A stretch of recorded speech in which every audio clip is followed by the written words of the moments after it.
अर्पण करावा.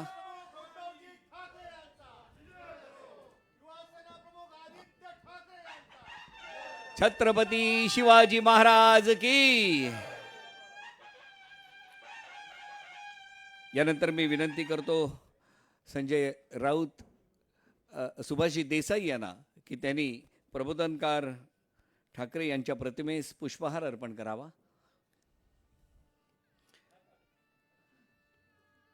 संजयजी राऊत यांना विनंती करतो. वंदनीय शिवसेना प्रमुख हिंदू हृदय सम्राट बाळासाहेब ठाकरे यांच्या प्रतिमेस पुष्पहार अर्पण करावा.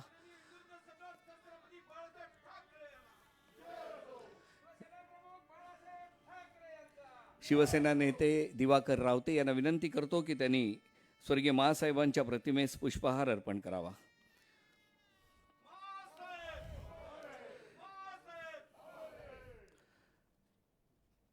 व्यासपीठावर युवा सेनेचे प्रमुख शिवसेना नेते आदित्यजी ठाकरे, त्याचबरोबर सर्व सन्माननीय नेते आणि वंदनीय शिवसेना पक्षप्रमुख उद्धवसाहेब ठाकरे यांना विनंती करतो की आपल्या परंपरेप्रमाणे शस्त्रांचं पूजन करावं.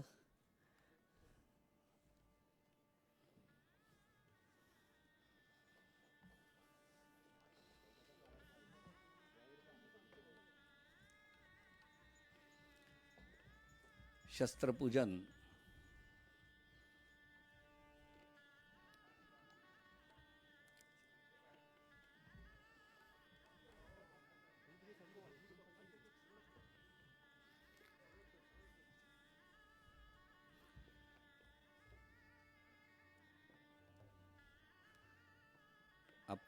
आपट्याच्या पानाचं वाटप.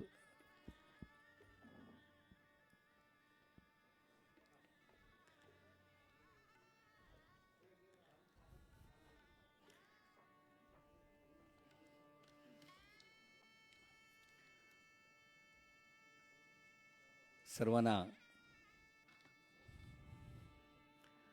दसऱ्याच्या शुभेच्छा.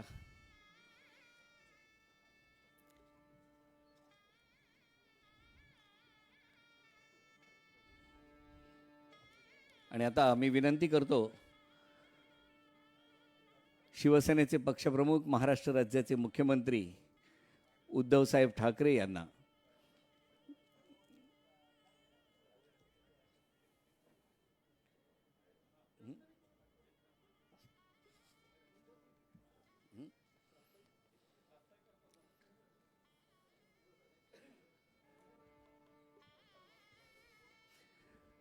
शिवसेना नेते संजयजी राऊत यांना विनंती आहे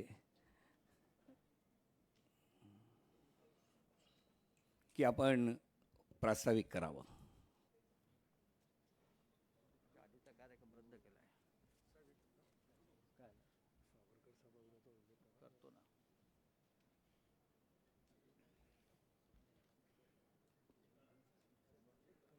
महाराष्ट्राचे काय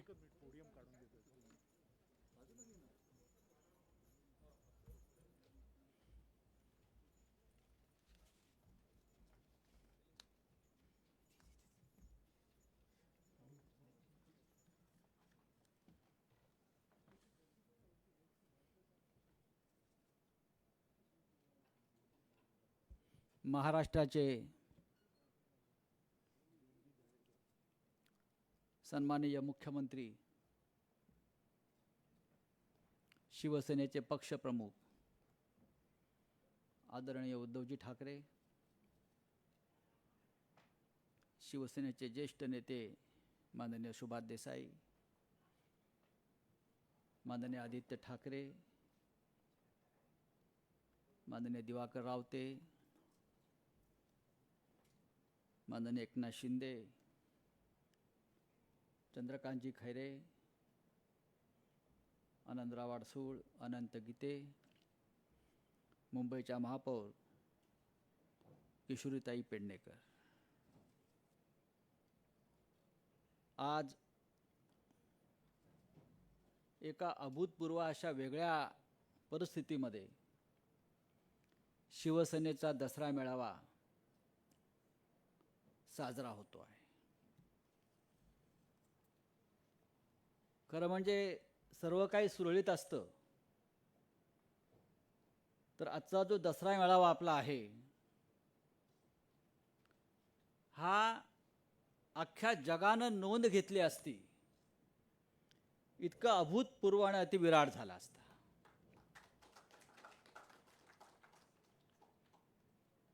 जसं आपण मागे लिहिलं आहे की हा महाविजयी दशमी मेळावा आहे. हा महाविजयी दशमी मेळावा यासाठी आहे की या महाराष्ट्रावर 1 वर्ष झालं दसऱ्याचा विजयोत्सव म्हणजे काय असतो? असत्यावर सत्याचा विजय, वाईटावर चांगल्याचा विजय. मला वाटतं गेल्या वर्षी ह्या दिवसामध्ये त्या विजयाला प्रारंभ झाला, त्या युद्धाला प्रारंभ झाला आणि आपण या महाराष्ट्र राज्यात असत्यावर विजय मिळवून हा आजचा महाविजयादशमी मेळावा आपण साजरा करत आहोत. यापुढे शिवसेनेच्या आयुष्यात, शिवसेनेच्या जीवनात जे जे काही होईल ते महाच होणार आहे. महाविकास आघाडी, महाराष्ट्र आणि हाच महाराष्ट्र हा महा घेऊन भविष्यामध्ये दिल्लीच्या दिशेनं दिल्लीचं तख्त राखायला जरी गेला तरी कोणाला आश्चर्य वाटायची गरज नाही. ही सुरुवात आहे.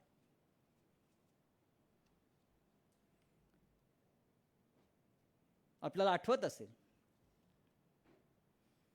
गेल्या वर्षीच्या दसरा मेळाव्यात मी भाषणाच्या ओघात सांगितलं होतं, आपल्याला आठवत असेल की पुढल्या वर्षीचा दसरा मेळावा आणि त्या मेळाव्याच्या व्यासपीठावर शिवसेनेचे मुख्यमंत्री असतील हे लिहून घ्या असं मी म्हणालो. तेव्हा अनेकांना आश्चर्य वाटलं, पण ते सहज सांगितलेलं विधान नव्हतं. हे एक संकेत असतात शिवसेनेच्या आयुष्यातले, शिवसेनेच्या जीवनातले. शिवसेना प्रमुखांनी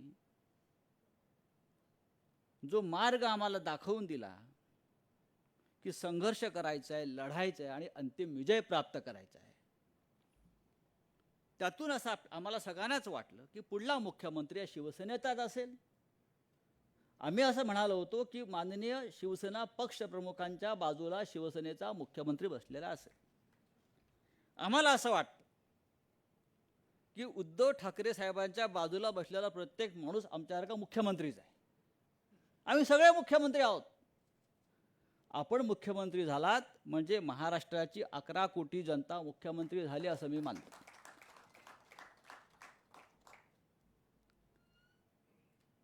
आजचा दिवस यासाठी सुद्धा ऐतिहासिक आहे की हा मेळावा जो आहे हा वीर सावरकर स्मारकाच्या सभागृहात होतो आहे. शिवतीर्थावर आपण लाखोंचे मेळावे घेतो, आज घेऊ शकलो नाही, पण वीर सावरकर आणि शिवतीर्थाचं एक नातं आहे. वीर सावरकर आणि या देशाचं एक नातं आहे. वीर सावरकर आणि हिंदुत्वाचं नातं आहे आणि वीर सावरकर आणि हिंदुहृदय सम्राट शिवसेना प्रमुख बाळासाहेब ठाकरे यांचं सुद्धा एक नातं आहे. हिंदुत्वाचे धडे आम्हाला कोणाकडून घ्यायची गरज नाही असं जेव्हा मुख्यमंत्र्यांनी ठणकावून सांगितलं, त्यामागे सुद्धा वीर सावरकरांचीच प्रेरणा आहे. आम्ही अनेक वर्ष म्हणतो वीर सावरकरांना भारतरत्न द्या, आता तरी ते अजून ते दिली जात नाही. पण वीर सावरकरांनी आम्हाला जी राष्ट्रभक्ती आणि हिंदुत्व शिकवलं, त्याच मार्गावरून शिवसेना प्रमुख माननीय बाळासाहेब ठाकरे हिंदुहृदय सम्राट यांनी शिवसेना पुढे नेली आणि आज उद्धव ठाकरे साहेब सुद्धा त्याच मार्गाने आपली शिवसेना पुढे नेत आहेत. वीर सावरकरांनी सांगितलं, देह आणि देव या प्रवासामध्ये देश लागतो आणि आम्ही त्या देशाचं देणं लागतो.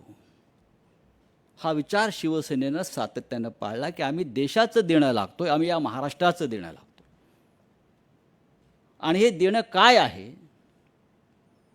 हे गेल्या 1 वर्षापासून महाराष्ट्र राज्याचे मुख्यमंत्री देशाला दाखवून देत आहेत. या महाराष्ट्रावर जे संकट आहे, करोना असेल, वादळाचा असेल, पाऊस पाण्याचा असेल, या प्रत्येक संकटाशी लढा देताना महाराष्ट्र राज्याचे मुख्यमंत्री आणि शिवसेना पक्षप्रमुख हे कुठे डगमगलेले दिसले नाहीत. चिखलफेक झाली, आरोप झाले, टीका झाल्या, त्या कशाचीही पर्वा न करता त्यांनी 1 वर्ष हा महाराष्ट्राचा गाडा ज्या पद्धतीनं पुढे नेतायत ते, याची नोंद या देशाच्या इतिहासाच्या सुवर्णपानांवर झाल्याशिवाय राहणार नाही. एक आत्मविश्वास त्यांनी निर्माण केला महाराष्ट्राच्या मनात, मराठी माणसाच्या मनात. हा आत्मविश्वास जो आहे, हा वारसा हक्कानं बाळासाहेबांकडून आमच्याकडे आला. बाळासाहेबांनी नेहमी सांगितलं की तुम्ही चांगले विचार पेरत जा, योग्य वेळेला ते उगवतील आणि तुम्हाला साथ देतील, मजबूतीने उभे राहतील. त्या विचारामध्ये एक आत्मविश्वास हा सुद्धा आहे. मी आपला फार वेळ घेणार नाही, कारण आज फार आपण कमीत कमी वेळामध्ये हा आपल्याला मेळावा आपल्याला आटपायचा आहे. पण एक सांगतो या निमित्तानं, कोणी किती प्रयत्न केले, कोणी किती कारस्थानं केली, कोणी कितीही चिखलफेक केली, तरी हे महाराष्ट्राचं सरकार, ज्याला संपूर्ण देश ठाकरे सरकार म्हणून ओळखतो आहे, हे सरकार हे 5 वर्ष पूर्ण केल्याशिवाय राहणार नाही. आणि पुढल्या 5 वर्षांनी सुद्धा आम्ही 25 वर्षाचा करार करून जनतेशी पुन्हा सत्तेवर आल्याशिवाय राहणार नाही. नवीन नवीन तारखा देत असतात.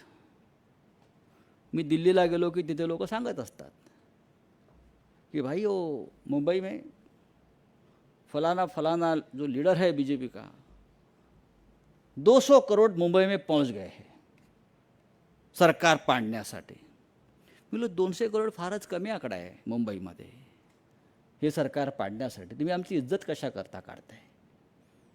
तुम्ही असे 2000 कोटी 5000 कोटी जे तुम्हाला शोभतील त्या आकडे तुम्ही सांगा आम्हाला. 200 कोटी वगैरे काय, हे नगरपालिकेच्या आकडे तुमच्यासाठी म्हटलं. तारखा तुम्ही कितीही द्या, पैशाचा खेळ कितीही करा, पण या सरकारच्या केसालाही धक्का लागणार नाही. कारण 11 कोटी जनतेचे आशीर्वाद, छत्रपती शिवाजी महाराजांचे आशीर्वाद या सरकारच्या पाठीशी आहेत. आणि म्हणून या सरकारच्या वतीनं, माननीय मुख्यमंत्र्यांच्या वतीनं, शिवसेना पक्षप्रमुखांच्या वतीनं महाराष्ट्राच्या तमाम जनतेला एक विश्वास आपण दिला पाहिजे. हे सरकार तुमच्या स्वतःचं सरकार आहे, तुम्ही त्या सरकारचे एक भाग आहात. हे सरकार चिरंतन काळ टिकेल. माननीय उद्धव ठाकरे हे मुख्यमंत्री म्हणून तुमचे भाऊ आहेत, तुमचे पालक आहेत आणि त्या पद्धतीनेच ते काम करत आहेत. 1 वर्ष होऊन गेलं ना, आता झालं, आता सुरुवात झाली. सरकार बनण्याची प्रक्रिया ज्या दिवशी सुरू केलं त्या दिवशी सरकार बनलं असं मानतो मी. ज्या दिवशी आम्ही प्रथम सांगितलं की मुख्यमंत्री शिवसेनेचा, त्या दिवशीच मुख्यमंत्री झाला आपला. हे लक्षात घ्या. आणि यापुढे मी जे सांगतो आपल्याला की या जे आपण नेहमी म्हणतो सेनापती बापट यांचं, महाराष्ट्र मेला तरी राष्ट्र मेले, मराठा विना राष्ट्र गाडा न चाले, खरा वीर वैरी पराधीनतेचा, महाराष्ट्र आधार या भारताचा. भविष्यात कळेल या राष्ट्राचं नेतृत्व महाराष्ट्रच करणार आहे. ते कोण आणि कसं करणार हे सुद्धा आम्हाला लवकरच सांगावं लागेल. आज या सभागृहामध्ये खुर्च्या रिकाम्या दिसत आहेत, पण खुर्च्या टाळ्या वाजवत आहेत. 50 लोकांनाच आपण बोलवलं आहे, पण संपूर्ण महाराष्ट्रामध्ये 3 कोटी लोक आज हा सोहळा पाहणार आहेत. आणि 50 म्हणजे कमी नाही. एक शिवसैनिक म्हणजे लाख शिवसैनिक. जसं एक मराठा लाख मराठा आहे, आपण मराठी लोक आहोत सगळे. मी पुन्हा एकदा या दसरा मेळाव्यानिमित्त तमाम शिवसैनिकांना, मराठी माणसांना, ज्यांना ज्यांना शिवसेनेविषयी, माननीय उद्धव साहेबांविषयी, ठाकरे कुटुंबाविषयी आस्था, प्रेम, ममत्व आहे, त्या प्रत्येकाला शुभेच्छा देतो. मी या व्यासपीठावरून अत्यंत मनमोकळेपणानं या राज्याचे विरोधी पक्षनेते, कार्यक्षम विरोधी पक्षनेते देवेंद्र फडणवीस, ज्यांना करोनाची लागण झाली आहे, त्यांच्यासुद्धा प्रकृतीस लवकर आराम पडावा आणि त्यांनी पुन्हा एकदा या महाराष्ट्राच्या सेवेत रुजू व्हावं अशा शुभेच्छा व्यक्त करतो. कारण शेवटी असं आहे की समोर पेहलवान पाहिजे ना, आणि तो मजबूत पाहिजे, तरच लढायला खेळायला मजा येते.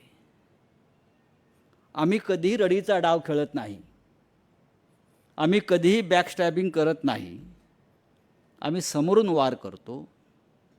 हा इतिहास आहे. ही शिकवण छत्रपती शिवाजी महाराज आणि बाळासाहेब ठाकरेंनी आम्हाला दिली आहे. इतकंच मी सांगतो आणि तूर्त आपली रजा घेतो. जय हिंद, जय महाराष्ट्र. धन्यवाद राऊत साहेब.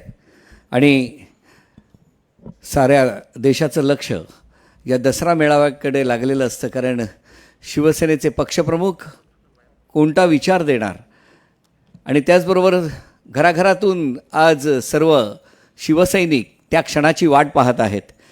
आज शिवसेनेचे पक्षप्रमुख आणि महाराष्ट्र राज्याचे मुख्यमंत्री उद्धवसाहेब ठाकरे यांना विनंती करतो की त्यांनी आज या दसरा मेळाव्याला आम्हाला सर्वांना मार्गदर्शन करावे.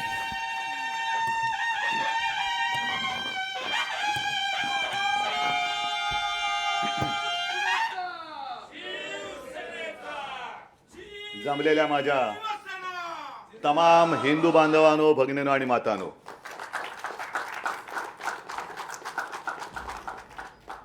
आज महाविजयादशमी आहे.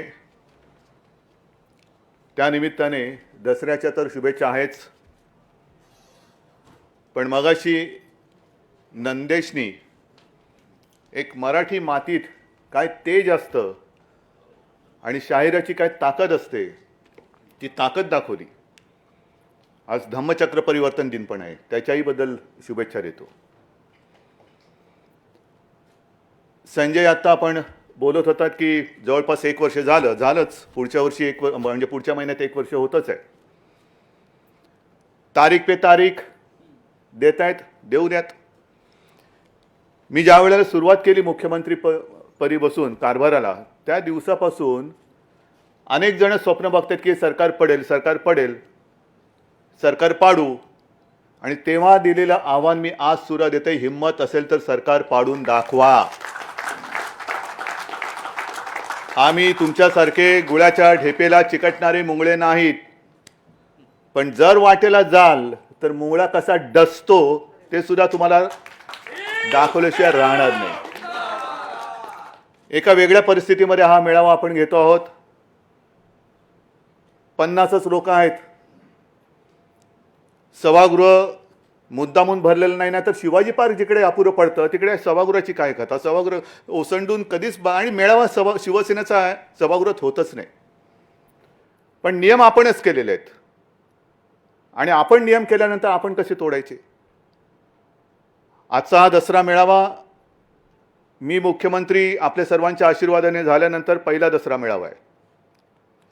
आणि या मेळाव्यामध्ये खरं म्हणजे महाराष्ट्राच्या कानाकोपऱ्यातून जो तुफान महासागर लोटला असता, तो तुफान महासागर त्याला भरती येते. पण मला खात्री आहे की त्या लाटा इथपर्यंत आलेल्या नसल्या तरी तो महाराष्ट्रामध्ये महासागर उचंबळून उसळून आजचा हा सोहळा आपला बघतोय. मला पहिला दसरा मेळावा आठवला. माझ्या आजोबांचं भाषण आठवलं, प्रबोधनकारांचं भाषण. आणि त्या भाषणामध्ये ते म्हणाले होते की महाराष्ट्र हा काही लेच्यापेचांचा प्रदेश नाही आहे, लेच्यापेचांचा देश नाही आहे, ही वाघाची अवलाद आहे. आणि त्याला जर का डिवचलं तर काय होतं याचे इतिहासात दाखले आहेत. भविष्यात पाहायचे असतील तर पाहायला मिळतील. तोच हा महाराष्ट्र आहे. आणि त्या महाराष्ट्राचा मी आपल्या सगळ्यांच्या आशीर्वादाने मुख्यमंत्री आहे. आज देखील छत्रपतींचा हा महाराष्ट्र जो महाराष्ट्राच्या हिताच्या आड येईल त्याला आडवा करून त्याच्या छाताडावरती गुढी पाडवा करण्याची ताकद आणि हिंमत घेऊन पुढे जाणारा महाराष्ट्र. येऊनच बघा तुम्ही. नेहमीप्रमाणे त्यावेळेला शिवसेना प्रमुखांचं भाषण हे असायचंच. तेच घेत घेत ते विचारांचं सोनं अजूनही आपल्या हृदयामध्ये आहे आणि तेच विचारांचं सोनं घेऊन आपण पुढे चाललेलो. पण प्रत्येक दसऱ्या मेळाव्याला नेहमी बातम्या यायच्या की आज शिवसेना प्रमुख काय म्हणणार. तसंच आज पण आलंय. उद्धव ठाकरे काय बोलणार, कोणाला टार्गेट करणार. हा दसरा मेळावा म्हणजे काही टार्गेटपणा नाही आहे कोणालाही टार्गेट करायला. पण काही जणांना काय होतं की सध्या करोना जोरात आहे, बिहारमध्ये मोफत लस देणार आहेत. पण आपल्याकडे काही जणांना दरवर्षी लस इंजेक्शन देण्याची गरज असते. काही जणांना इंजेक्शनही माणसाची चालत नाहीत, त्यांना गुराढोरांची इंजेक्शने द्यावी लागतात. आणि काही जण तर अशी बेडकं असतात, म्हणजे तुम्हाला माहिती आहे सध्या एक बेडूक आणि त्याची 2 पोरं,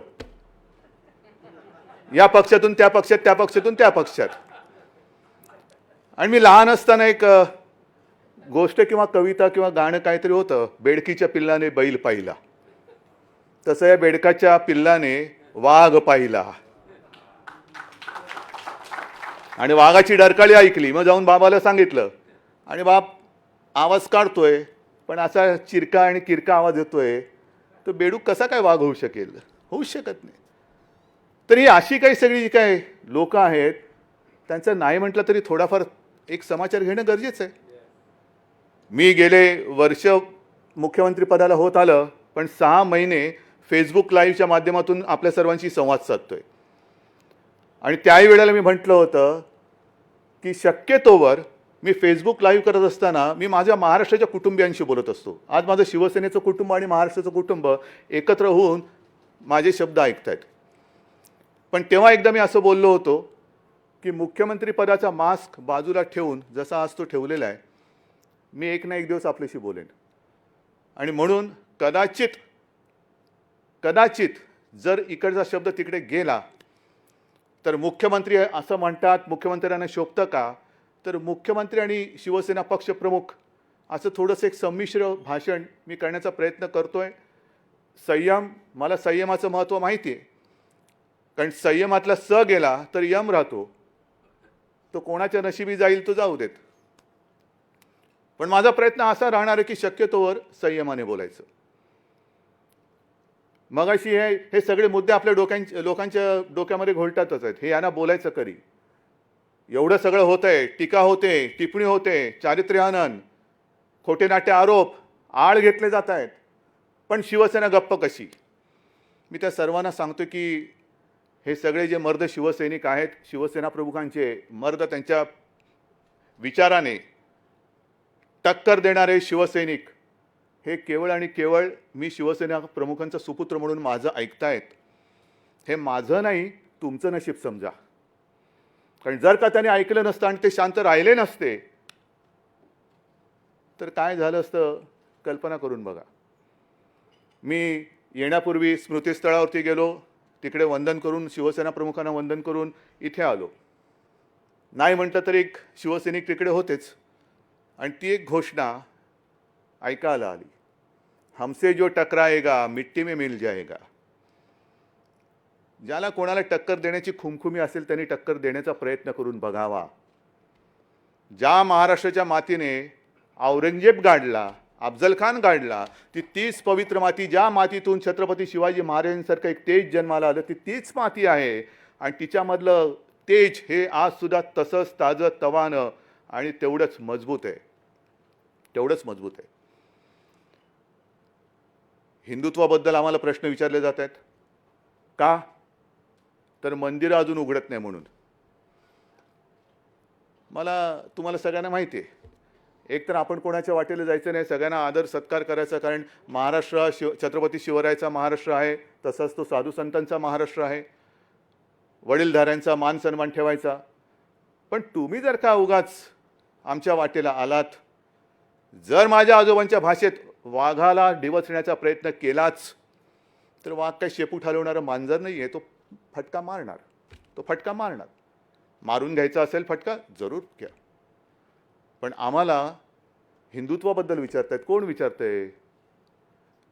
ज्या वेळेला बाबरी पाडली गेली आणि जो सगळा कल्लोळ अख्ख्या देशामध्ये उसळला होता, कोणाची हिंमत नव्हती. सगळेजण आता जे हिंदुत्वावरती प्रश्न विचारतायत ते त्यावेळेला शेपट्या घालून कुठल्या बिळात लपले होते काही कल्पना नाही. कदाचित त्यावेळेला ज्यांचं नाव त्यांच्या कुटुंबाव्यतिरिक्त बाहेर कोणालाही माहिती नसेल, अशी माणसं आम्हाला विचारतायत, तुमचं हिंदुत्व कुठे गेलं? का तुम्ही अचानक सेक्युलर झालात? शिवसेना प्रमुखांचं हिंदुत्व आणि तुमचं हिंदुत्व याच्यामध्ये जमीन आसमानाचा फरक आहे. जे हिंदुत्व शिवसेना प्रमुखांनी आम्हाला शिकवलं ते हिंदुत्व म्हणजे शिवसेना प्रमुख जे बोलायचे की मला देवळात घंटा बडवणारा हिंदू नकोय. बडवायच्यात घंटा तुम्ही बडवा, दुसरे येतंय काय बडवायला तुम्हाला? मला अतिरेक्यांना बडवणारा हिंदू पाहिजे. देवळात घंटा बडवा, नाही का करोना आल्यानंतर घंटा बडवा, थाळ्या वाजवा, हेच तुमचं हिंदुत्व. दुसरं काय हिंदुत्व तुमच्याकडे? सगळ्यांना वाटलं गेला करोना, घंटा बडवा, थाळ्या बडवा. काही जण मला सांगत होते की आता पुढच्या वेळेला पुढच्या रविवारी बघा. म्हटलं काय? बेडूकुड्या मारायला सांगणार. आणि त्याच्या पुढच्या रविवारी बघा. म्हटलं काय? कोलांट्या उड्या मारायला सांगणार. मग त्याच्यानंतर दोरीच्या उड्या. म्हटलं हे कसलं हिंदुत्व आहे? आमचं हिंदुत्व आहे असं नाही आहे. आज सुद्धा सावरकर सभागृहात मी बोलतो आहे, हिंदुत्व म्हणजे काय? आमच्याकडे एक संस्कृती आहे की माता पहिली, माय मरो आणि गाय जगो. हे आमचं हिंदुत्व नाही आहे, अजिबात नाही आहे. आज महिलांवरती अत्याचार होत आहेत, हत्या होते. हे नुसतं आरोपासाठी मी बोलत नाही की बघा तुमच्या राज्यामध्ये काय चालेल. नाही, कुठेच होता का म्हणे. जसं त्या गोवंश हत्याबंदीचा तुम्ही कायदा केलात, आम्हाला हिंदुत्व शिकवताना महाराष्ट्रामध्ये गोवंश हत्याबंदीचा कायदा आणि गोव्यामध्ये का नाही? मी विधानसभेत जे बोललो होतो की इथे गाय म्हणजे माता आणि पलीकडे जाऊन खाता, हे तुमचं हिंदुत्व. हे असं बुरसटलेलं आणि सगळी रया गेलेली हिंदुत्व हे नाहीये. हिंदू म्हणजे कसा पाहिजे? जे शिवसेना प्रमुख सांगायचे की हिंदुत्व हे आमचं राष्ट्रीयत्व आहे, हिंदुत्व हे आमचं राष्ट्रीयत्व आहे. आणि आज मी मुद्दामून काही कागदपत्र घेऊन आलेलो आहे. का घेऊन आलेलो आहे?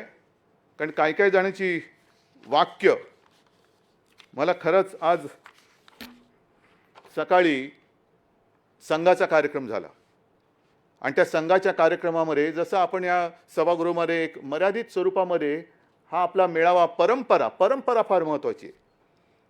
परंपरा आपण सांभाळत हा कार्यक्रम करतो आहे. सकाळी मोहनजी भागवत यांनी हिंदीमधून सर्व देशाला उद्देशून एक भाषण केलं आणि त्यांचं वाक्य आहे, माझं नाही आहे. जे त्यांना मानणारे आहेत, त्यांच्यासारखी काळी टोपी घालणारे आहेत, त्या टोपीखाली जर का डोकं असेल, त्या डोक्याला म्हणा ह्या वाक्याचा विचार करा आणि हे हिंदुत्व तुम्हाला पटते का? कारण तुमच्या सरसंघचालकांनी सांगितलेलं आहे. शिवसेना प्रमुखांचं हिंदुत्व आम्हाला प्यारा आहेच. ते तुम्ही मानता येत नसेल, तेवढी तुमच्यात हिंमत असेल नसेल, पण निदान सरसंघचालकांनी सांगितलेलं हिंदुत्व तरी तुम्ही मानतात की नाही? आणि त्यांचं वाक्य आहे, हिंदुत्व हिंदू राष्ट्र इसको लेकर भ्रम पैदा करने वाले लोग हैं. कौन है, कहाँ है, कौन ये लोग हैं, पता है आपको, कहाँ रह रहे हैं? हिंदुत्व एक ऐसा शब्द है जिसके अर्थ को पूजा से जोड़कर संकुचित किया गया है. मंदिर का नाही उघडत, तुम्ही हिंदुत्व सोडलात का सेक्युलर झालात, हे सरसंघ चालकांचं वाक्य आहे. हे सरसंघ चालकांचं वाक्य आहे. नुसतं टोप्या नका घालू एकमेकाला. त्या टोपीखाली मी पुन्हा सांगतो, जर डोकं असेल तर त्या डोक्यामध्ये मेंदू असेल तर त्या मेंदूला पहिलं हिंदुत्व म्हणजे काय हा अर्थ तुम्ही तुमच्याच सरसंघ चालकांकडनं समजून घ्या आणि मग खरडेघाशी करा.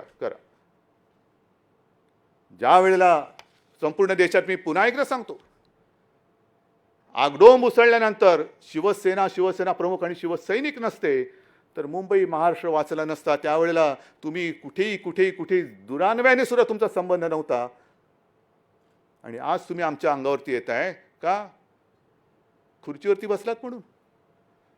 मग जे शिवसेना प्रमुख सांगायचे की जो सर्वसामान्य माणूस असतो त्याच्या तळहातावरती भाग्यरेषा असते, हे नशीबवान यांच्या कुठे भाग्यरेषा उमटले ते त्यांनाच कळत नाही आहे. अशी काही भाग्यरेषा उमटलेली माणसं असतात, 2-4 दिवसासाठी ती रेषा असते, पण त्यांना असं वाटतं की ही भाग्यरेषा माझ्यावरती उमटले म्हणजे मीच भाग्यविधाता झालो की काय. नाही, एवढे सारी गोष्ट नाही आहे. आणि त्याच्यानंतर सुद्धा मोहन भागवत जे म्हणतायत हे फार महत्त्वाचं आहे. म्हणजे खरं म्हणजे आजचं मोहन भागवतांचं जे भाषण आहे संजय उद्याच्या आपल्या सामनामध्ये व्यवस्थित छापलं पाहिजे, कारण फार मोलाचे त्यांनी विचार मांडलेले आहेत. एकतर हिंदुत्वाचा अर्थ त्यांनी सांगितलेला आहे, जे हिंदुत्व शिवसेना प्रमुखांना अभिप्रेत आहे जवळपास तसंच हिंदुत्व त्यांनी, ते हिंदुत्व म्हणजे नुसतं देव मंदिर पूजा अर्चा त्याच्यापुरतं ते हिंदुत्व मर्यादित नाही आहे. त्या पलीकडे जाऊन जे व्यापक हिंदुत्व आहे हे त्यांनी सांगितलेलं आहे. आणि त्याच्यानंतर त्यांनी सगळ्या राजकारण्यांबद्दल जे बोललेलं आहे हे सुद्धा त्यांच्याच जी राजकीय शाखा आहे, संघाची जी राजकीय शाखा आहे त्या राजकीय शाखेनेही ह्याच्यावरती विचार करण्याची गरज आहे. कारण आज मोहनजी पुन्हा म्हणालेले आहेत की राजकारण म्हणजे शत्रूमधील युद्ध नव्हे. फार महत्त्वाचं वाक्य आहे. राजकारण म्हणजे शत्रूमधील युद्ध नव्हे, विवेक पाळा. हे कोणाला उद्देशून त्यांनी बोललेले असतील? आम्ही विवेक पाळतोय नाही पाळतोय, भाजप विवेक पाळते नाही पाळते. आज कोरोनाचं संकट सगळीकडे असताना सुद्धा जे काय राजकारण आणि राज्यामधली सरकार, हे सरकार पडेल ते सरकार पाडू, कशाला पाडापाडी करताय? कशाला पाडापाडी करताय? जेवढं लक्ष तुम्ही तुमच्या पक्षावरती देत आहात, जे मध्ये मला सांगायचं ना, मोदीजी एवढे तास काम करतात आणि एवढ्या वेळेस झोपतात, तेवढ्या वेळेस उद्धव ठाकरेंनी काम केलं तरी काय काम होईल? उद्धव ठाकरे काय काम करतोय हे नुसतं तुम्हाला गरगर गरगर गरगर फिरून चालणार नाही. तसं भोवरासुद्धा फिरतो, सुदर्शन चक्रसुद्धा फिरत असतं, भुईचक्रसुद्धा फिरत असतं. त्या फिरण्याला काय अर्थ नसतो. पण जे काम आज झालेलं आहे ते पुढच्या महिन्यामध्ये सगळ्यांच्या समोर मी ठेवणार आहे. पण राजकारणामध्ये म्हणजे हे कोरोनामध्ये सुद्धा पाडापाडीचं करतात. मध्य प्रदेशचं सरकार पाडलं, आणखीन कुठलं सरकार पाडलं, बिहारमध्ये आता प्रचाराला लागले सोशल डिस्टन्सिंगचं. आज सुद्धा आम्हाला सुद्धा हा तोबा गर्दीचा मेळावा करता आलाच काही नाही. परंतु आम्ही हे नियम पाळतो. का पाळतो? की मी मुख्यमंत्री म्हटल्यानंतर मी महाराष्ट्र राज्याचा कुटुंब प्रमुख आहे. मला माझ्या जनतेची, तुम्हाला नसेल, तुमच्यासाठी महाराष्ट्रातली जनता, देशातली जनता म्हणजे मतं असतील, पण माझ्यासाठी ती माझ्यासारखी हाडामासाची रक्ताची माणसं आहेत. माझी ती माणसं आहेत, माझी ती कुटुंबीय आहेत. म्हणून मी हे उगाच नाही लावून फिरत माझी कुटुंब माझी जबाबदारी. पण तिकडे पाडापाडी करताय. पण जेवढं लक्ष तुम्ही तुमच्या पक्षावरती देताय त्यातलं थोडं लक्ष तरी देशावरती द्या ना. आज देश रसातळाला चाललेला आहे. मी मुख्यमंत्री म्हणून जेव्हा गेल्या आठवड्यामध्ये त्या पूरग्रस्त भागात गेलो होतो, अतिवृष्टी झालेल्या भागामध्ये संपूर्ण शेतकऱ्यांची सगळी हे ओसाट झालेली, घरदारं वाहून गेलेत, जमीन खरडून गेले, विहिरी बुजल्या आहेत, रस्ते वाहून गेलेत, इलेक्ट्रिक खांब पडलेले आहेत. मदत करायची, मदत करतोय, पण मदत करताना सुद्धा पैसे आणायचे कुठून? पैसे आणायचे कुठून? कारण आपल्या हक्काचे, मी मुद्दामून हे सांगतोय, आपल्या हक्काचे जो GSTचा टॅक्स आहे त्याचे जवळपास 28,000 कोटी आणि वरचे आपल्या हक्काचे जवळपास ते 10,000 म्हणजे 38,000 कोटी हे येणं आपल्या हक्काचं आजसुद्धा केंद्राकडे बाकी आहे. आजसुद्धा 38,000 कोटी आपल्या महाराष्ट्राच्या हक्काचं आहे हे केंद्राकडे बाकी आहेत. ते देत नाही आहेत. आणि बिहारला फुकट लस देत आहेत. कोणाच्या पैशाने देत आहेत? पण 38,000 कोटी म्हणजे GST देतच नाही आहे. मग मध्ये एक प्रस्ताव असा आला की राज्याने कर्ज उभारावं. काय म्हणून उभारायचं? मग आता म्हणतात केंद्र कर्ज उभारेल. फेडायचं कोणी? का म्हणून तुम्ही कर्ज उचलताय आणि आम्हाला उचलायला लावताय? GST जो आमच्याकडे जो टॅक्स कर गोळा करण्याचा जो एक अधिकार होता, त्याही वेळेला आपल्याला सर्वांना कल्पना असेल की शिवसेना एकटी होती महाराष्ट्रात तरी की त्याला विरोध करत होती की असं जे व्हायचं तर असं कसं देणार तुम्ही? म्हणजे इथला पैसा दिल्लीत जाणार आणि दिल्ली मग सगळीकडे वाटणार. येत नाही आहे पैसा.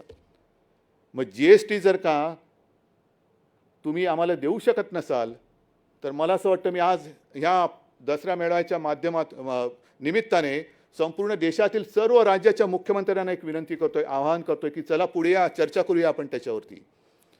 GSTची जी काय कर पद्धत आहे ही जर का फसली असेल, आणि मला वाटतं फसली ती, आमच्या हक्काचा पैसा जो आम्हाला मिळाला पाहिजे तो मिळत नाही. प्रत्येक जण ठो ठो ठो ठो बॉम्ब मारतोय. पत्रावरती पत्र लिहिले जात आहेत. त्या पत्राला केराची टोपली दाखवली जाते.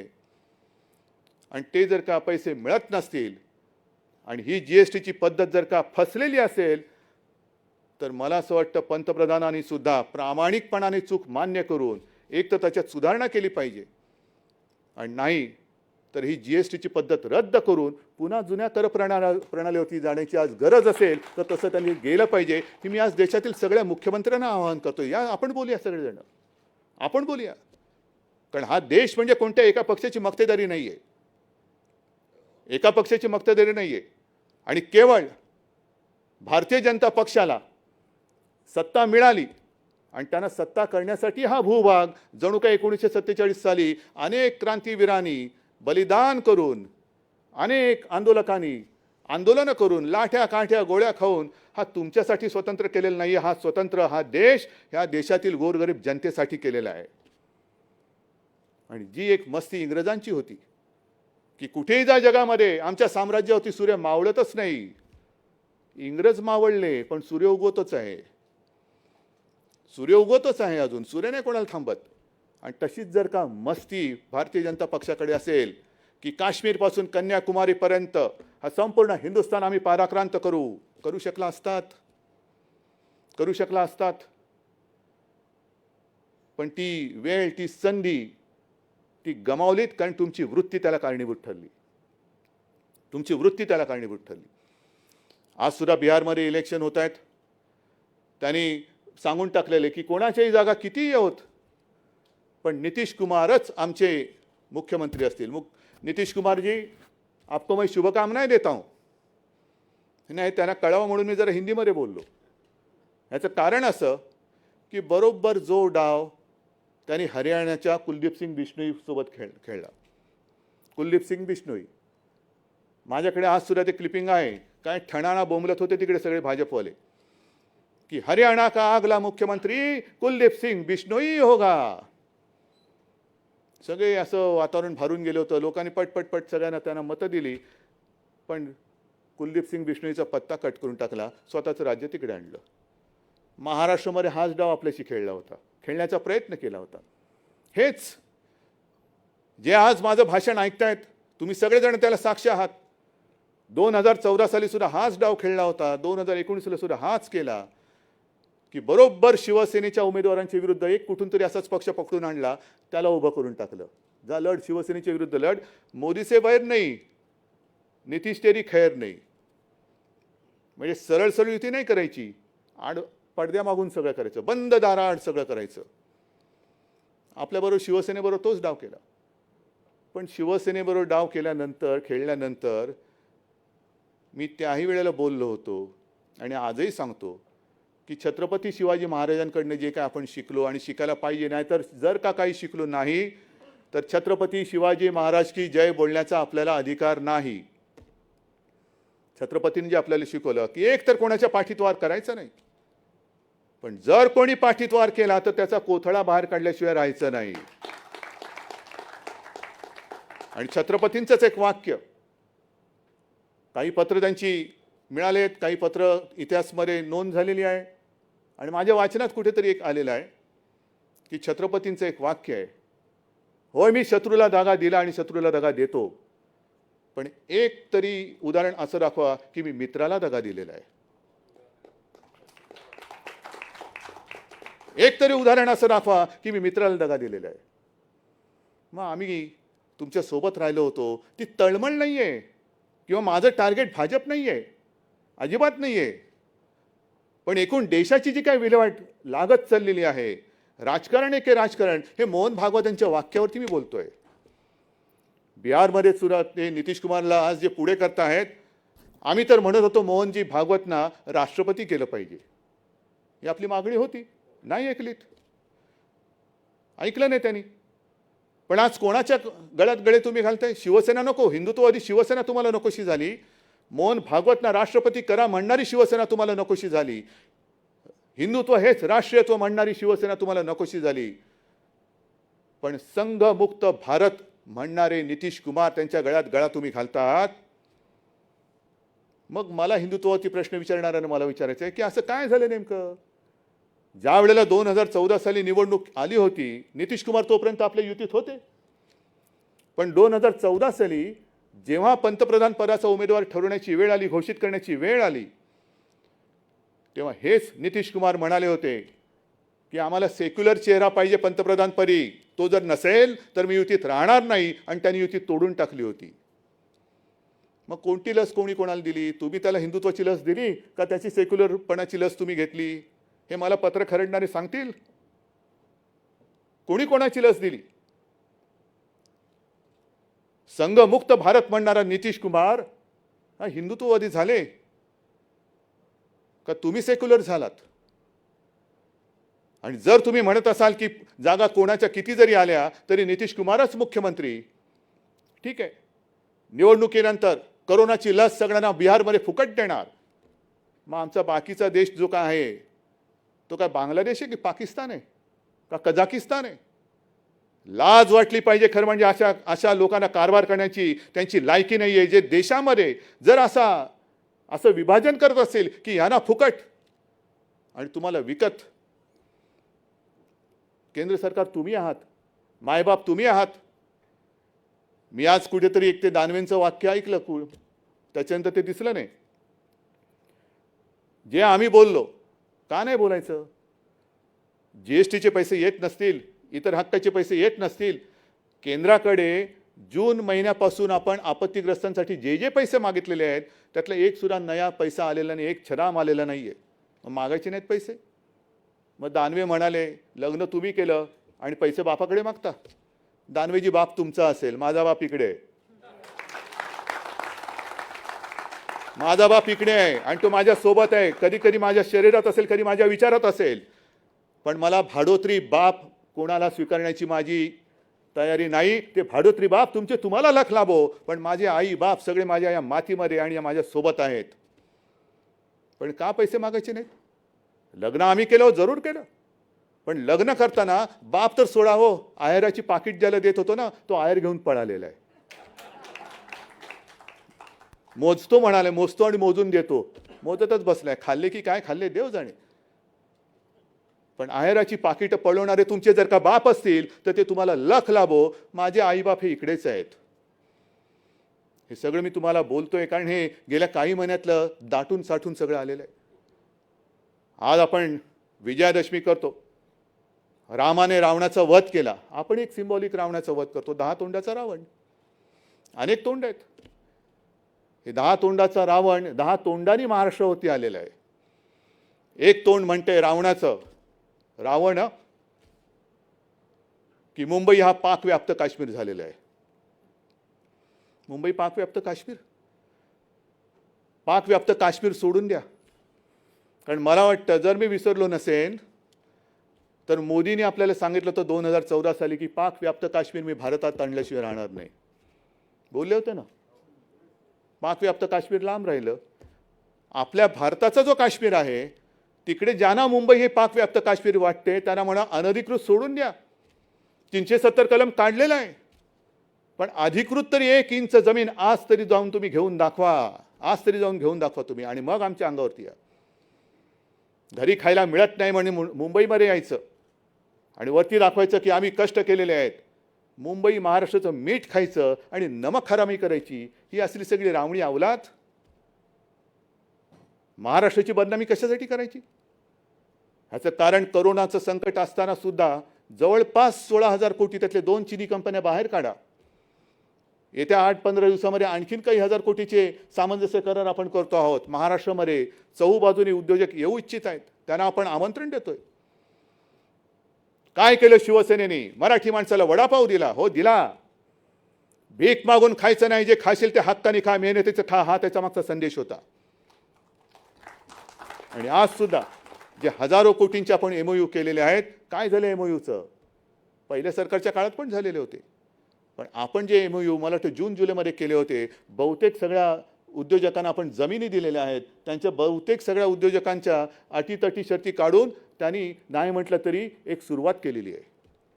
हे शिवसेना करते, महाविकास आघाडीचं सरकार करते. हजारो कोटीचे MOUs म्हणजे हजारो कोटीची गुंतवणूक ह्या आपल्या महाराष्ट्रामध्ये येते. ही महाराष्ट्रामध्ये येते, कोणासाठी येते? या भूमिपुत्रांसाठी येते. म्हणून आज मी हे सुद्धा आवाहन करतोय, सगळ्यांना विनंती करतोय, भूमिपुत्रांना आवाहन करतोय की हे सगळं आम्ही करतोय, आम्ही तुमच्यासाठी करतो आहोत. जे जे उद्योग येतील ते जाहीर केले जात आहेत, जाहीर केले जातील, पण तिथे ज्या ज्या पद्धतीचे कुशल अकुशल जी काही काम करणारी माणसं लागतील, ती मला या अस्सल मराठी मातीतलीच पाहिजे. तुमच्यासाठी आम्ही हे करतो आहोत. नुसतं बोलून थांबत नाही आहोत, तर हे करतो आहोत. पण मग इतरांची पोटदुखी सुरू झाली की महाराष्ट्र हे करतोय, आम्ही का नाही करू शकत? ते तुमचं नशीब आहे, आम्ही काय करू त्याला? पण महाराष्ट्रामध्ये या संकटाच्या काळात सुद्धा उद्योगधंदे येत असताना महाराष्ट्र पुढे जातो आहे, म्हणून महाराष्ट्राची बदनामी केली जाते. महाराष्ट्रामध्ये जणू काही कायदा सुव्यवस्था अस्तित्वात नाहीच आहे. मुंबई पोलीस हे निकम्मे आहेत. आणि त्याहीपेक्षा भयंकर म्हणजे जे काय मध्ये सगळं झालं की जणू काही महाराष्ट्रामध्ये शिवाजी पार्क असेल, इकडे असेल, तिकडे असेल, गांजा आणि चरसची शेतीच फुललेली आहे. हे एकूण असं चित्र म्हणजे मुंबई पाकव्याप्त काश्मीर आहे. महाराष्ट्र मुंबई पोलीस निकम्मे आहेत, ते काय काम करत नाही आहे. इकडे सगळे नशिले आहेत, चरस गांजा इकडे उघड उघड विकला जातोय. हे असं सगळं चित्र करायचं त्यांना माहिती नाही अजून की ह्या महाराष्ट्राची जी संस्कृती आहे, त्या महाराष्ट्राच्या संस्कृतीमध्ये आमच्या घराघरामध्ये तुळशी वृंदावनं आहेत, गांजाची वृंदावनं नाही आहेत. असं कोणतं पिक्चर आलं नाही की मै गांजा तेरे घर का. हे तुमच्या घरात असेल, गांजाची शेती जिकडे असेल, कुठे आहे ते तुम्हाला माहिती आहे. पण एकूण महाराष्ट्राची वाट लागलेली आहे. कायदा सुव्यवस्था नाही, सगळे नशिली लोक आहेत, पोलीस नाहीत, हे नाही, पाकव्याप्त काश्मीर झाले. एवढी बरबादी करून टाकायची आणि ती सुद्धा पोलिसांची मानहानी मी का सहन करू? जसा मी तुमचा कुटुंब प्रमुख आहे तसा होय मी माझ्या मुंबई आणि महाराष्ट्र पोलिसांचा सुद्धा कुटुंब प्रमुख आहे. आणि मला त्या पोलिसांबद्दल, पोलीस दलाबद्दल अभिमान आहे. जगामध्ये असं कोणतंही पोलीस दल नाही की ज्यांनी स्वतःच्या छातीवरती गोळ्या झेलून जिवंत अतिरेक्याला पकडून देणारं एकमेव पोलीस दल आहे. त्याचा मला अभिमान आहे. तुकाराम ओंबळे त्यांनी कसाबला पकडलं, कोणीच नाही असं आहे. आणि असे पोलीस केवळ महाराष्ट्र पुढे जातोय म्हणून त्यांना तुम्ही बदनाम करून टाकायचं. ह्या सगळ्या गोष्टी बघितल्यानंतर आणि पुन्हा तेच खरं म्हणजे पाकव्याप्त काश्मीर, मुंबई का पाकव्याप्त काश्मीर झालंय, हां हे आमचं होऊच शकत नाही ते. पण असं बोलणं म्हणजे मोदींचा अपमान आहे. कारण मोदी पंतप्रधान गेले 6 वर्ष आहेत. त्यांनी सांगितलं होतं की मी पाकव्याप्त काश्मीर आपल्या देशामध्ये आणेन. पाकव्याप्त काश्मीरमध्ये ते पाऊलच ठेवू शकत नाही. पण ते राज्य करत असलेल्या देशामध्ये जर पाकव्याप्त काश्मीर तयार होत असतील तर ते अपयश हे पंतप्रधानांचं आहे, राज्याचं असू शकत नाही. आमच्या राज्यात ते नाहीच आहे. देशात इतरत्र कुठे असेल तर ते त्यांनी जाऊन शोधावं. हे पंतप्रधानांचं अपयश आहे. आणि मग हे सगळं झाल्यानंतर एक कोणतरी त्याने आत्महत्या केली, लगेच तो बिहारचा पुत्र असेल ना. पण बिहारचा पुत्र जर त्याने आत्महत्या केली त्याच्यात काही काळबेरं असेल, माझ्या मुंबईच्या महाराष्ट्राच्या पोलिसांनी तेही शोधून काढलं असतं असेल तर. पण लगेच तो बिहारचा पुत्र झाला. पण बिहारचा पुत्र म्हणून त्याच्याबद्दल गळे काढणारे तुम्ही महाराष्ट्राच्या पुत्रावरती चिखलफेक करायला लागलात. महाराष्ट्र सरकारवरती, महाराष्ट्र संपूर्ण या प्रदेशावरती, ठाकरे कुटुंबियांवरती, आदित्यवरती तोंडात शेण भरून भरून, होय मी जाणीवपूर्वक बोलतोय, तोंडात शेण भरून भरून गोमूत्राच्या गुळण्या तुम्ही आमच्यावरती टाकल्या. काय झालं? टाकल्यात ना गुळण्या. आता तेच शेण भरलं तोंड आणि गोमूत्राने भरलेलं तोंड ते गिळा आणि ढेकर देऊन गप्प बसा. कारण इकडे तुम्ही आमचं काही वाकडं करू शकत नाही, कारण आम्ही हाताने स्वच्छ आहोत. पापी वृत्तीचे आम्ही माणसं इकडे नाही आहोत. स्वतः शेण खायचं आणि दुसऱ्याचं तोंड हुंगायचं. अरे तुमच्याच तोंडाला आणि धोत्राला वास येतो गोमूत्राचा, मी काय करू त्याला? मी काय करू त्याला? पण आमच्या अंगावरती येत आहात. हा जो काही महाराष्ट्राचा द्वेष आहे, महाराष्ट्र द्वेष्टे, ही सगळी अवलाद बघितल्यानंतर मी तमाम माझ्या महाराष्ट्रातील माता भगिनींना आणि बांधवांना एक आवाहन करतोय की सावध राहा, सावध राहा. हे एक तर देश खतम करतायत, देशाचे तुकडे आपण होऊ देणार नाहीत. मुंबई तर ते महाराष्ट्रापासून तोडू शकतच नाहीत. कारण शिवसेना प्रमुखांनी, याच शिवसेना प्रमुखांनी शिवतीर्थावरून इशारा दिलेला आहे की जो कोणी मुंबई महाराष्ट्रापासून तोडण्याचा प्रयत्न करेल त्याच्या देहाचे आम्ही तुकडे केल्याशिवाय राहणार नाही. ही शिवसेना जिवंत आहे आणि शिवसेना मुंबईचा लचका कोणालाही महाराष्ट्र दृष्ट्याला तोडू देणार नाही. हा संपूर्ण आमचा इतिहास आहे, ही सगळी आमची वृत्ती आहे, हा आमचा स्वभाव आहे. आम्ही शांत आहोत पण शंड नाही आहोत, अजिबात नाही आहोत. ती आमची संस्कृती आहे. जर आमच्याशी सभ्यतेने वागाल तर आम्ही सुद्धा सभ्यतेने वागू. नाहीतर रामदास म्हणालेच आहेत, भले तरी देऊ काय ती कासेची लंगोटी, नाहीतर नाठाळ्याच्या हाती आणू काठी.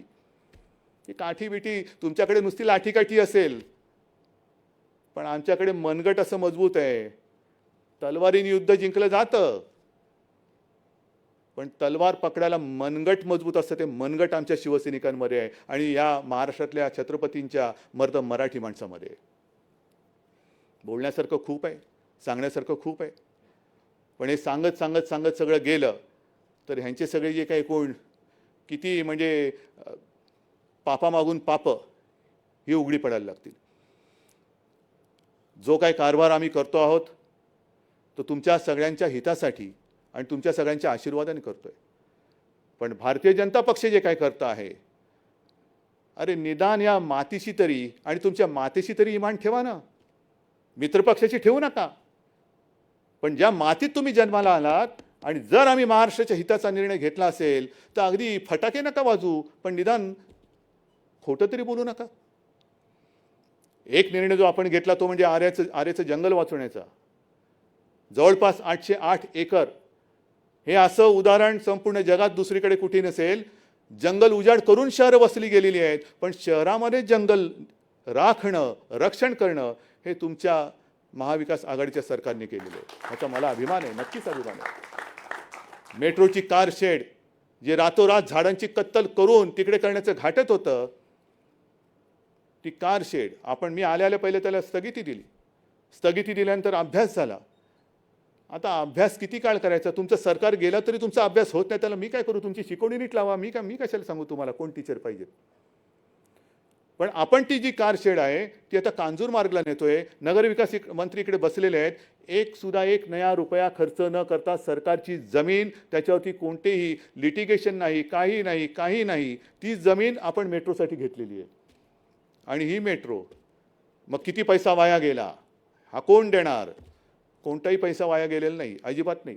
त्या बरोबर लाईन ज्या आहेत, मेट्रो 3 असेल, 6 असेल, आणखीन काय असेल, ह्याच्या पुढे जाऊन सांगतो की तिकडे जो काय जी कार शेड होणार आहे, ती कार शेड तिकडे झाल्यानंतर केवळ कांजूर मार्गपुरती नाही, आरेपुरती नाही, तर पुढे कल्याण डोंबिवलीपर्यंत तो जो मार्ग जाणार आहे त्याच्यासाठी ती कार शेड तिकडे होणार आहे. हे करायचं नाही, पण केल्यानंतर सुद्धा असं काही ठो बोंबलायचं की जणू काही आम्ही मोठंच काहीतरी घोडं मारलंय आणि काय सांगलं म्हणाले, विलासी राजा आणि त्याची अहंकारी मुलं. ठीक आहे ना, मग मी असं म्हटलं तर अहंकारी राजा आणि कळसूत्री बाहुल्या, हे नुसतं असं फिरवत बसायचं. बोट वर केलं की यांची टांगवर होते, हे बोट वर केलं की हात वर होतो, हे दुसरं बोट केलं की दोन्ही टांगावरती होतात. आता काय काय वर तुमचं काय वरनं काय करतील दोरीवरनं, मला काय माहिती तुमच्या वरच्या जोडीला तुमचं कोणते कोणते अवयव जोडले गेलेत. पण ही कळसूत्री बाहुल्यांचा खेळ आता महाराष्ट्राने संपवलेला आहे आणि यापुढे महाराष्ट्रामध्ये कळसूत्री बाहुल्यांचा खेळ होणार नाही. इकडे मर्द मावळ्यांचंच सरकार येणार आहे, मर्द मावळ्यांचं सरकार येणार. आणि म्हणून बांधवांनो आणि भगिनीनो, मी मगाशी म्हटलं की बऱ्याच काही गोष्टी घेऊन आलेलो आहे, पण सगळ्या गोष्टी सांगत बसण्यात तसं काय मला वाटतं उगाचच वेळ काढण्यात काय अर्थ नाही आहे. पण एकूण एकच गोष्ट महत्त्वाची जी सांगतो की जे काही चाललेलं आहे संपूर्ण देशात हे फार विचित्र चाललेलं आहे. करोनाचं संकट आहेच, जगभरामध्ये संपूर्ण अर्थव्यवस्था ही खिळखिळी झालेली आहे आणि अशा या परिस्थितीमध्ये देशाच्या अर्थव्यवस्थेकडे लक्ष न देता केवळ सरकार पाडापाडी करण्यामध्ये जर भारतीय जनता पक्षाला रस असेल तर मला असं वाटतं अराजकाला आपण आमंत्रण देतो आहोत, अराजकाला आमंत्रण देतो आहोत. जे मी येताना बघत होतो कुठल्या तरी एका देशामध्ये धान्याची कोठारं फोडली जात आहेत. कारभार कसा करावा? आपण नेते आहोत, तुम्ही नेते आहात.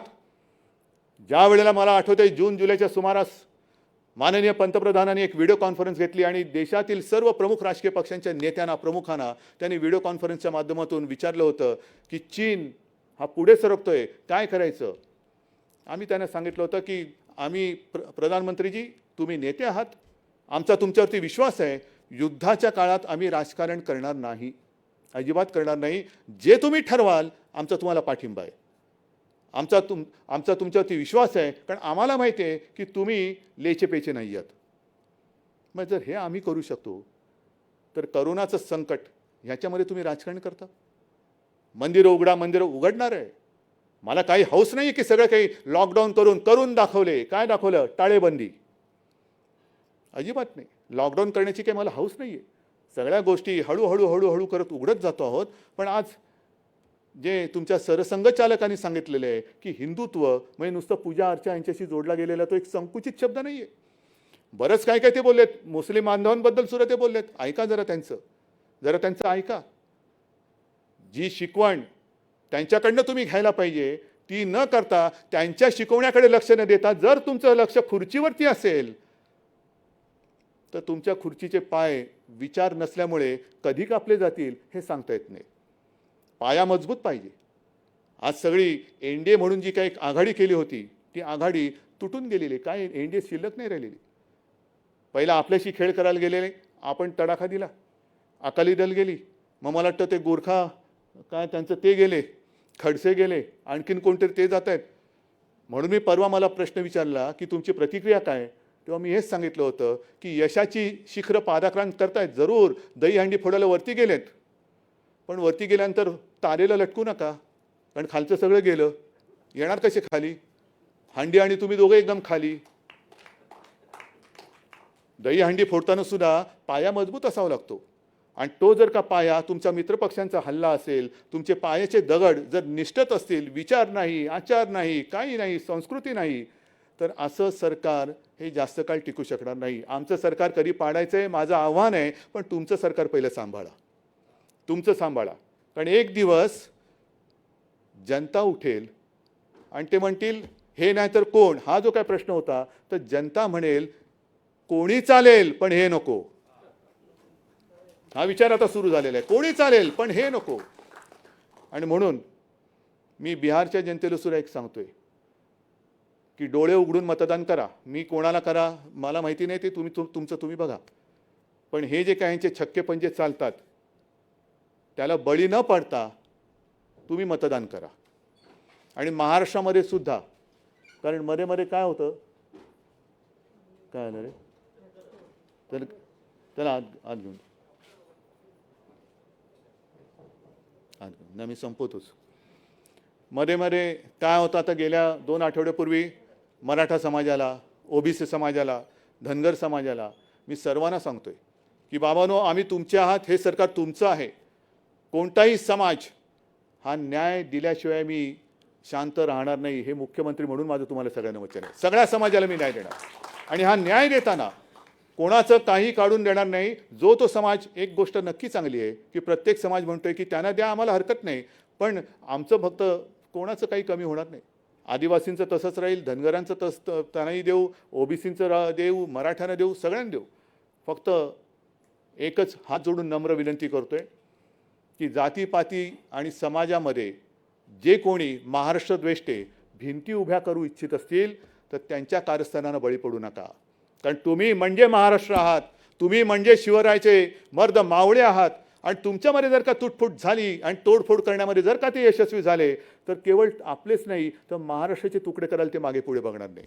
आणि म्हणून मला असं वाटतं आज दसरा आहे, हे जे आपण वैचारिक सोनं लुटतो न लुटतो जे काय असेल ते, पण निदान बेल भंडारा उचलून एक शपथ घ्यायला पाहिजे की महाराष्ट्राच्या एकजुटीला तडा जाईल असं मी काही करणार नाही. ही शपथ या दसऱ्याच्या निमित्ताने घेऊन तूर्त मी आपली रजा घेतो.